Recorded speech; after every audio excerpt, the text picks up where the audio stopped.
The time has come for Bloodsworn. This is John Gwynne's most recent trilogy. It is complete, and it's awesome. It really focuses in on his Viking roots. I don't know if you're aware, but John Gwynne actually has a lot of experience in live-action Viking fighting. So swords, sea axes, the whole 9 yards. So in this series, the battle really comes alive. And he does a really good job of not keeping it at the same scale. It moves up and down a lot.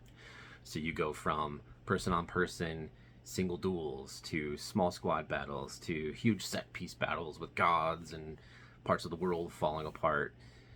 He does a really good job of keeping that flow moving so you don't get bored. You're not like, okay, great, another duel, another trial by sword. This is a really great series for battle feeling fresh every time it happens. So if you're into that, this is for you for sure. Another thing is the Viking vibe is so strong in this series. So you get the mead halls, you get the fjords, you get longboat battles at sea. It really feels like a Viking epic, like you just stepped into Beowulf. His last two series didn't really feel that way. They kind of felt like a medieval fantasy with a couple of Viking elements. This is a true Viking story, so be prepared for that.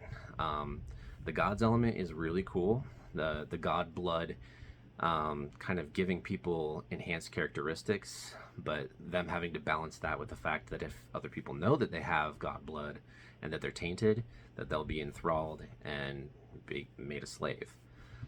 So the Bloodsworn, that actual group of people, they have to balance all of the characteristics of the gods whose blood they share against being captured and turned into slaves. It's an interesting dichotomy that plays throughout the series and works really well, actually. The best character by far is Orca, for sure. You talk to anybody about Bloodsworn, you're going to hear about Orca Skullsplitter. She's amazing. She's fun to follow through the series. My favorite part is when she just straight up wolfs out and destroys an entire garrison of bad guys. Really badass.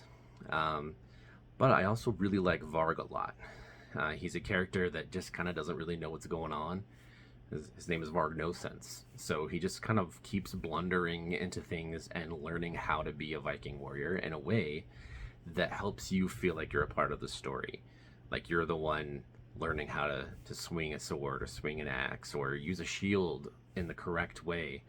Varg really kind of gives that flavor to the story and does a good job of making you learn more about what it is to be a Viking. As far as things I don't like about the story, I didn't really fall in love with any of the characters. So, no spoilers. Some people do die. And I never really felt emotionally connected to their deaths. It was just sort of like, oh, okay, great. Moving on with the story. So, I feel like John Gwynne kind of loses me there. And then the second thing is he uses a phrase over and over again, thought cage, in the first book especially, and it just drives me crazy personally. You might not even notice, but I'm a flow reader, and so I don't really pay attention as I'm reading. I just sort of do it. And every time I would hit thought cage instead of mind, so for example, if somebody has a thought or an idea or remember something, they say thought cage instead of mind, and it just pulled me right out of the story. But that's me. That's my personal quibble. Other than that, this is a fantastic series. I think it's his best writing of his 3 series, but I personally like Of Blood and Bone, his second series, just a little bit better. I feel like the character work is a little bit cleaner and sharper, and you care a little bit more about what happens. This series, not so much, but man, the battle scenes are amazing. It feels like you're playing Assassin's Creed Valhalla or God of War Ragnarok. It really does have that amazing Viking Norse theme to it.